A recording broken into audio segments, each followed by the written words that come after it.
राधे कृष्णा दोस्तों।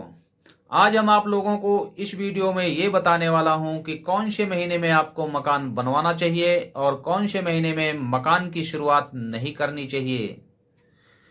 कौन सा महीना मकान बनवाने के लिए शुभ माना गया है और कौन सा महीना मकान बनवाने के लिए अशुभ माना गया है। जब हम किसी भी मकान की शुरुआत करते हैं तो सबसे पहले उसकी ज़मीन खरीदते हैं। ज़मीन भी बहुत महंगी होती है और उसके बाद उसकी लेबर भी हमें बहुत महंगी मिलती है। और फिर आता है उसमें लगने वाला मटेरियल जो होता है, वो मटेरियल की भी कॉस्ट बहुत महंगी होती है। इसलिए आजकल मकान बहुत महंगे बनने लगे हैं। तो जब भी आप मकान बनवाएं तो शुभ मुहूर्त में ही बनवाएं, ताकि आप मकान बनवाने के बाद उसमें आप और आपका परिवार एक खुशहाल जीवन बिता सकें। इसलिए शुभ मुहूर्त देख करके ही मकान की नींव डालें। तो चलो वीडियो को शुरुआत करते हैं और बात करते हैं चैत्र महीने की।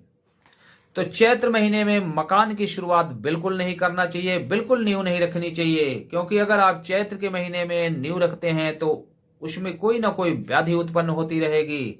मकान पूरा होते होते कोई ना कोई व्याधि आती रहेगी। इसलिए चैत्र का महीना आप अवॉइड करें। चैत्र के महीने में आप मकान की नींव बिल्कुल ना रखें। और उसके बाद फिर आता है बैसाख का महीना। तो बैसाख का महीना मकान की नींव रखने के लिए बहुत ही शुभ माना गया है। कहते हैं जिस घर में बैसाख में नींव रखी जाती है वहां धन धान्य की कमी नहीं होती है। इसलिए अगर आपको नींव रखनी है तो बैसाख के महीने में रखें। उसके बाद आता है जेठ का महीना। जेठ का महीना जो होता है, अगर आप जेठ के महीने में मकान की नींव रखते हैं तो उस घर में कोई ना कोई घटना घटती रहेगी। इसलिए जेठ के महीने से भी आप परहेज करें। जेठ के महीने में आप मकान की नींव बिल्कुल ना रखें। उसके बाद आता है आषाढ़ का महीना। आषाढ़ महीने में जिस मकान की नींव रखी जाती है वो बहुत ही शुभ माना गया है। कहते हैं वहां नौकरों चाकरों की कमी नहीं होती है।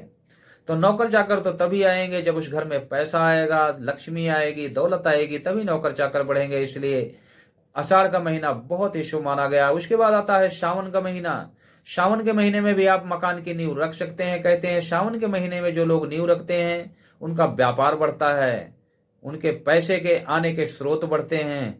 इसलिए सावन का महीना भी बहुत शुभ माना गया है। उसके बाद आता है भादों का महीना। भादों के महीने में मकान की नींव बिल्कुल नहीं रखना चाहिए। अगर आपने भादों के महीने में नींव रख दिया तो मकान पूरा होते बहुत अड़चने पड़ेंगी। कभी लेबर चली जाएगी, कभी मकान की दीवार उठ गई तो लिंटर नहीं पड़ रहा, लिंटर पड़ गया तो दरवाजे खिड़कियां नहीं लग रही, बहुत लंबा समय खिंच जाएगा। इसलिए भादों के महीने में मकान बिल्कुल ना बनाएं। उसके बाद आता है कुआर का महीना। कुआर के महीने में मकान निर्माण नहीं करना चाहिए।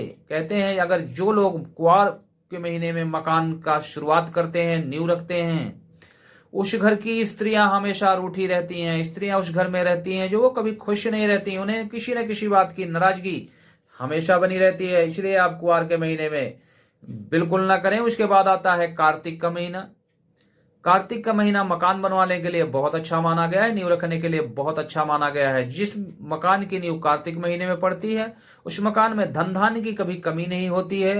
वो घर हमेशा फूलता फलता रहता है। और उसके बाद आता है अगहन का महीना।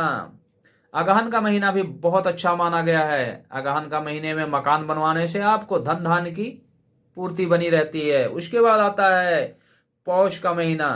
पौष महीने में जो मकान लोग बनवाते हैं तो उस घर में हमेशा चोरी चकारी के केस बने रहते हैं। कभी कुछ चोरी हो गया, कभी कुछ चोरी हो गया। इसलिए आप पौष के महीने में मकान बिल्कुल ना बनवाएं।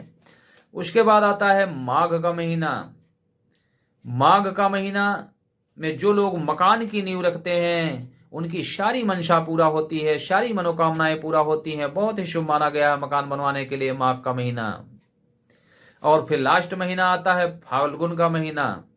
कहते हैं जो लोग फागुन के महीने में मकान की नींव रखते हैं वो घर घर नहीं, यानी वो सोने का खजाना बन जाता है। उस घर में रहने वाले लोग काफी दौलत अर्जित कर लेते हैं, काफी पैसा इकट्ठा कर लेते हैं।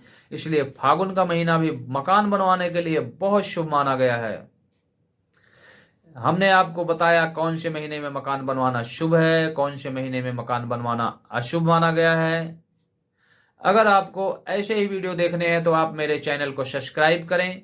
और अगर आपको और कोई भी जानकारी चाहिए मेरे द्वारा, आप अपनी कुंडली का विश्लेषण करवाना चाहते हैं या आप ज्योतिष से जुड़ी हुई कोई भी जानकारी लेना चाहते हैं तो आप मेरे चैनल के बायो में जाएं और उसमें दिए हुए नंबरों पे आप संपर्क करें। हमारी टीम के द्वारा आपको अपॉइंटमेंट दिया जाएगा और आपकी सारी समस्याओं का समाधान किया जाएगा।